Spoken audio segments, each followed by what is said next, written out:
comienza a llegar mucho europeo, ¿sí me entiende?, a preguntar sobre el conflicto. Y entonces teníamos que contarles sobre el conflicto y comenzamos a contarlo desde Cristóbal Colón, que llega aquí, el invasor, y lo que nos ha tocado aquí en Cali, Sebastián de Belalcázar. No sé si ustedes ya han ido a un monumento que se llama Sebastián de Belalcázar acá en la ciudad. Sí. Es Bellavista. Sí, Más o menos, sí. Sí, más o menos. Sí, esa es la vergüenza más grande que podemos tener nosotros aquí en la ciudad. La estatua. Sí, porque ese es el símbolo de un psicópata asesino español que supuestamente mandó a fundar la ciudad y que mató muchos indígenas y muchos negros esclavos. Y que fue condenado a muerte, no por colombianos, no por criollos, por los mismos jueces españoles, por haber mandado a matar a Jorge Robledo, un fundador de una ciudad aquí del Valle que se llama Cartago, y donde estaba todo el oro, y la pelea fue por el oro, que es donde procedemos nosotros de una profesión que se llama Marmato, en Caldas, donde se explota el oro, que llegaron aquí en 1907 a explotar no el oro, sino el carbón en Siloé, porque no había oro.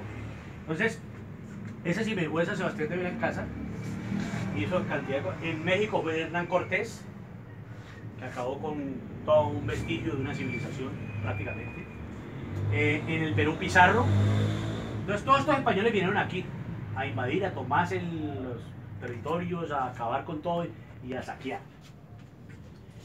El primero que se les enfrenta es un campesino nacido en Santander, de padre español y madre colombiana, campesina colombiana, o sea un criollo, Antonio José Galán.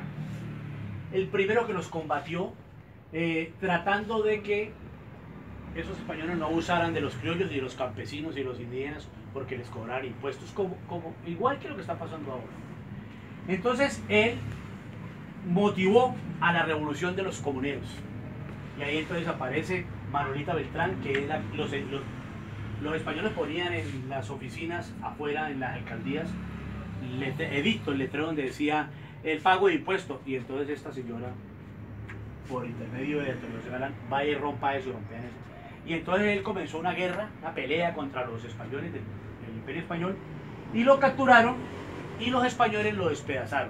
Le cortaron las piernas, los brazos, el tronco, después de colgarlo, y lo mandaban por los pueblos para que la gente diera cuenta que el que ejerciera con el poderío español sabía lo que le iba a pasar. Y de ahí para allá, entonces siguen otros eventos. Ya después de él seguirá Simón Bolívar, ¿cierto? Y después de Simón Bolívar, entonces ya entramos en un proceso muy duro en Colombia, que es el proceso de la penetración directa de los gringos con las famosas compañías de bananos, la United Fruit Company y otras compañías que llegan acá, y entonces se presenta la matanza de los trabajadores bananeros en Ciénaga, Santa Marta. Lo chévere de ustedes es que la mayoría de las personas del extranjero conocen mejor la historia que la propia gente. Cuando yo le cuento a alguien, incluyendo profesores colombianos, sobre la historia, y no saben. Por ejemplo, entonces confunden Ciénaga con Urabá, ¿cierto? Las bananeras las asocian a Urabá, Antioquia, y es Ciénaga, Santa Marta, donde se matan muchos trabajadores de las bananeras. Por intermedio, los gringos presionan y el ejército mata, entonces es la matanza de los bananeros. Y ahí es donde nace entonces este personaje, que era Gaitán. Y él era un abogado de Bogotá que dio la pelea con los estudiantes universitarios denunciando lo de los gringos, la injerencia de los gringos y la matanza de los trabajadores bananeros. Y ahí entonces entramos en una situación compleja, porque después de eso se da la guerrilla liberal en el Llano y ahí realmente surge la insurgencia. Después de Gaitán surge la insurgencia en Colombia, que es lo que tenemos del ELN ahora, y la FARC que prácticamente se entregó. Mataron a Gaitán. Mataron a Gaitán en abril. Y ahí, esta época violenta que tenemos todavía... En los años 50, ¿no? En el 48, abril del 48. Entonces, matan a Gaitán, se crean la guerrilla liberal del Llano, después ellos hacen un proceso de paz con el gobierno y el gobierno los aniquila, lo mismo que está pasando con la FARC ahora. La guerrilla cuando se entrega es la muerte.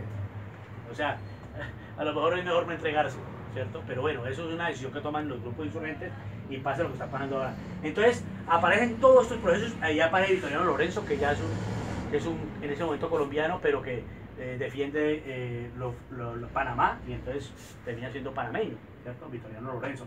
Y hay una cantidad de personas que han luchado, en este caso para Colombia, hablo de Colombia, por no hablar por ejemplo de México, o de Cuba, Martí, bueno, todo el padre Diego Costillas allá en México, ustedes conocen más historia, ¿cierto?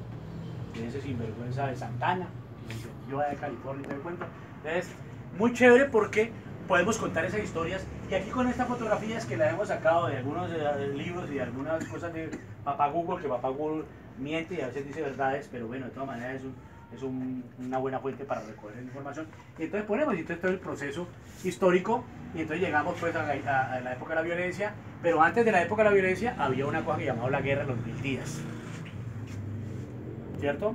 Sino que esa es como el recibo, pero no es la que realmente da lo de la violencia de la FARC, o el ELN, o el EPL, o los otros 7 grupos insurgentes que han existido en Colombia. Y esa es una de las cosas más vergonzantes que podemos tener en el país. El año pasado se vota el plebiscito, sí a la paz o no a la paz, y ganó por muy poquito, pero ganó el no. O sea que nosotros no queremos que se haga el proceso de paz. Y si llega ese señor candidato que a la presidencia, ojalá se le retire Uribe, esa es la esperanza, y entonces no le siga la línea a Uribe para que no se vaya a condenar con él, y cambie un poquito el modelo, porque él mismo ha dicho que hace trizas los acuerdos de La Habana, trizas, los acaba. Es difícil que los acabe, pero sí lo que hace es presionar para que estos insurgentes terminen en el campo otra vez y siga la confrontación. Bueno, entonces, todo este proceso nos da a la posibilidad de contar estas historias, y ya como la FARC hizo el acuerdo de paz con el gobierno, entonces nosotros ya podemos tener aquí en el museo elementos como por ejemplo estas cosas que son de la FARC, ¿cierto? Y cada día nos van llegando más cositas de gorras, botas de la FARC y estos elementos para contar un poco la historia de la FARC y cómo ellos entran en el proceso de paz, que con muchos escollos todavía va a tener que pasar muchos más. Pero entonces la historia nos cuenta otras cosas. Dice entonces que aquí en Colombia hubo un grupo insurgente que llamó el M-19. Voy a empezar en un problema. Este es el mapa del conflicto del Siloé, y tenemos aquí todo un proceso de lo que fue el grupo insurgente M-19.